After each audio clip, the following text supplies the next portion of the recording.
Viernes 26 de noviembre, Black Friday. La apoteosis del capitalismo, no tan rápido. Veámoslo. Capitalismo suele asociarse a consumismo, y por eso el Black Friday, una fecha en la que masas de ciudadanos se lanzan a las tiendas a comprar aprovechando los descuentos que les ofrecen los diversos centros de distribución de mercancías, ese Black Friday suele asociarse a algo así como una de las fechas del año en las que el capitalismo muestra su verdadera cara. Y desde luego el capitalismo no es incompatible con el consumo en masa. De hecho, uno de los grandes logros del capitalismo ha sido incrementar tanto la productividad dentro de la economía, la productividad de los factores productivos, que se ha generado tal abundancia de bienes y servicios que el ciudadano promedio tiene acceso, tiene a su disposición una ingente cantidad de productos como no hubiese soñado siquiera un monarca absolutista en el pasado. El ciudadano promedio hoy, dentro de una economía capitalista, tiene acceso a mayores lujos, a mayor cantidad de bienes de consumo que los monarcas, que los faraones o que los emperadores en el pasado.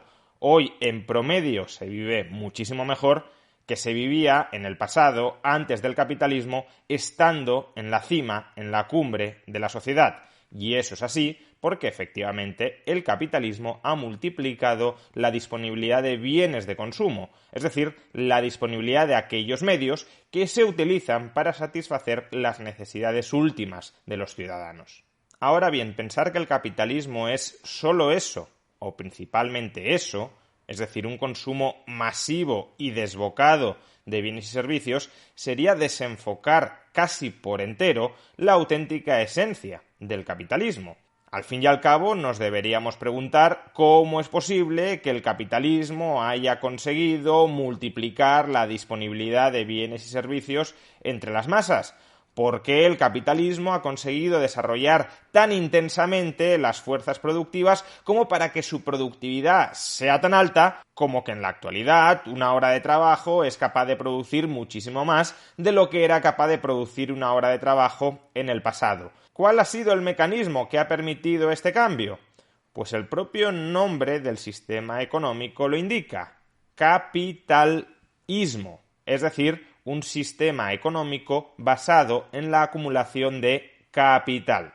¿Y qué es el capital? El capital es el valor monetario de aquellos medios de producción que se utilizan para fabricar mercancías con un propósito lucrativo, es decir, con el propósito de obtener una revalorización del valor de esos medios de producción, es decir, una revalorización del capital. ¿Y cómo se acumula capital? ¿Cómo se acumulan nuevos medios de producción orientados hacia la producción lucrativa de mercancías? Pues esencialmente a través de la inversión. ¿Y cómo se puede invertir más en una economía? ¿De dónde procede la financiación para incrementar la inversión, con la cual aumentamos el capital dentro de una economía? La inversión siempre procede del ahorro. Incluso en aquellos casos en los que una inversión esté financiada con crédito bancario, ese crédito bancario está a su vez financiado por la emisión de deuda de los propios bancos. ¿Y quiénes adquieren la deuda de los propios bancos que les proporcionan financiación, como para que luego los bancos financien inversiones finales? Pues la deuda de los bancos se compra a través del ahorro. Por tanto, sigue siendo el ahorro el que financia a los bancos, que a su vez financian a los inversores finales. Por consiguiente, el capital, que es la esencia del capitalismo, es el motor del capitalismo, es el motor detrás del incremento continuado de la disponibilidad de bienes de consumo. El capital procede de la inversión y la inversión procede del ahorro. ¿Y de dónde procede el ahorro? El ahorro procede siempre, de hecho se define así, de una restricción del consumo. Ahorramos cuando parte de nuestra renta disponible no la consumimos, sino que la apartamos precisamente para que pueda ser invertida. Incluso en términos de contabilidad nacional, estas relaciones que estoy exponiendo están clarísimas.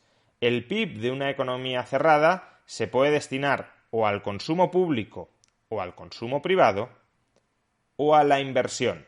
Y a la diferencia entre el PIB y el consumo se le denomina también ahorro, Por tanto, por definición, en una economía cerrada, el ahorro es igual a la inversión. Todo lo que se ahorra se invierte de algún modo y todo lo que se invierte ha sido financiado a través del ahorro. En una economía capitalista funcional, en una economía capitalista que esté cerca del pleno uso de sus recursos, solo podemos invertir más si ahorramos más. Y solo podemos ahorrar más si consumimos menos. Es decir, en una economía capitalista funcional, donde no haya desempleo masivo de los recursos, existe una disyuntiva entre consumir e invertir, entre consumir y acumular capital.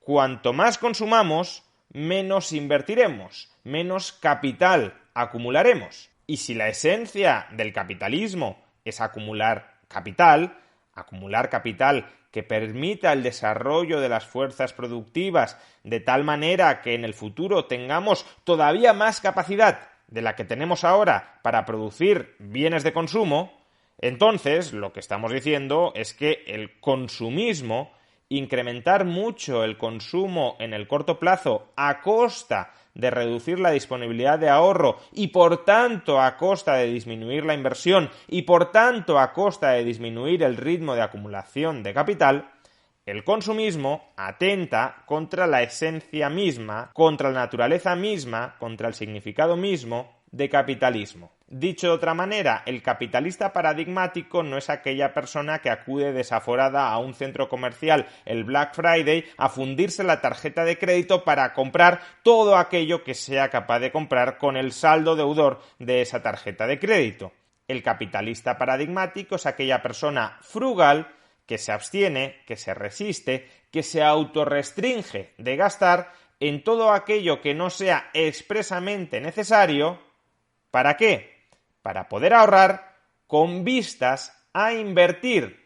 ¿Y a invertir para qué? A invertir para obtener rentas del capital con cargo a esa inversión. Rentas del capital que en su mayor parte también serán ahorradas y reinvertidas en nuevo capital para obtener rentas exponencialmente crecientes del capital. Por supuesto, con su dinero, con la riqueza que él mismo ha generado, que cada cual haga lo que quiera. Si la quiere ahorrar para invertirla y obtener rentas del capital en el futuro, fantástico. Si la quiere utilizar para consumirla hoy, para comprar hoy bienes de consumo, bien está también. Lo único que pretendo señalar es que entre estos dos comportamientos hay uno que se acerca más al ideal, a la naturaleza misma del sistema capitalista, pero que cada cual viva su vida como prefiera vivirla. Así que disfrutad tanto del capitalismo como del Black Friday.